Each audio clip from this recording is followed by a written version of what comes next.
বাণিজ্যিকভাবে কুল চাষ করে সাতক্ষীরা ও সীতাকুণ্ডের কৃষকরা ব্যাপকভাবে লাভবান হচ্ছে। অল্প সময়ে অধিক লাভজনক হয় প্রতি বছরই বাড়ছে কুলে আবাদ। স্থানীয় চাহিদা মিটিয়েও কুল যাচ্ছে দেশের বিভিন্ন অঞ্চলে। আব্দুল জলিল ও কবির শাহ দুলালের প্রতিবেদন, জানাচ্ছেন মশিউর রহমান।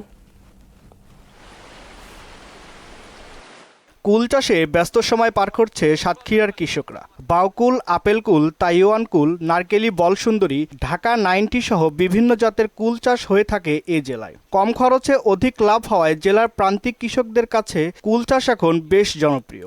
এখানে 3টি জাতের কুল আছে, এক হইলো থাই, 2 হইলো আমরা যেটা নারকেলি কুল বলি ওইটা, আর এবং একটা আছে টক কুল। ডাল কাটার পর থেকে কুল আসা পর্যন্ত আমার 6-7 লক্ষ টাকা খরচ হয়েছে। আশা করি আমি 20 লক্ষ 25 লক্ষ টাকা বিক্রি করতে পারবো। 1 বিঘা জমিতেই 30-35টা গাছ ধরে, খরচ 1.5 লাখ, বেচাকেনা হয় 4.5 লাখ।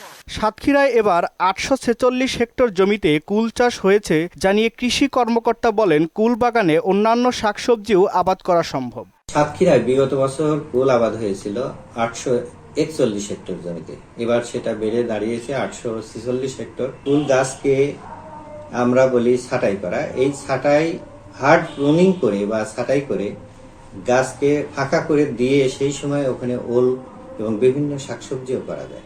এদিকে চট্টগ্রাম জেলার সীতাকুণ্ড পাহাড়ে আপেল কুলের বাম্পার ফলন হয়েছে। পাহাড় ও পতিত জমিতে আপেল কুল চাষ করে স্বাবলম্বী হওয়ায় আগ্রহ বাড়ছে উদ্যোক্তা ও কৃষকদের। শেখনগরের বড়ই অনেক মিষ্টি, আপনারা বাজারে পাবেন, আমাদের এখানে আসলেও পাবেন।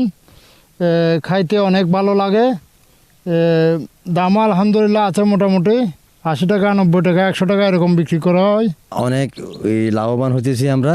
যদি আমাদেরকে সামনে সরকারে যদি একটু কোনো রকম আমাদের সহযোগিতা করে, তারপর আমরা আরো ইনশাল্লাহ সামনে এগিয়ে যেতে পারবো।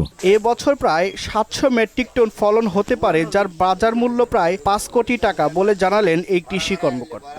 আমরা আশা করছি এই কুল চাষ থেকে আমাদের প্রায় 700 মেট্রিক টন কুলের উৎপাদন সম্ভব হবে এবং প্রায় গড়ে বাজার মূল্য আমরা চিন্তা করলে প্রায় 5 কোটি টাকার এরকম মূল্যের কুল উৎপাদন হবে আমাদের সীতাকুণ্ডে।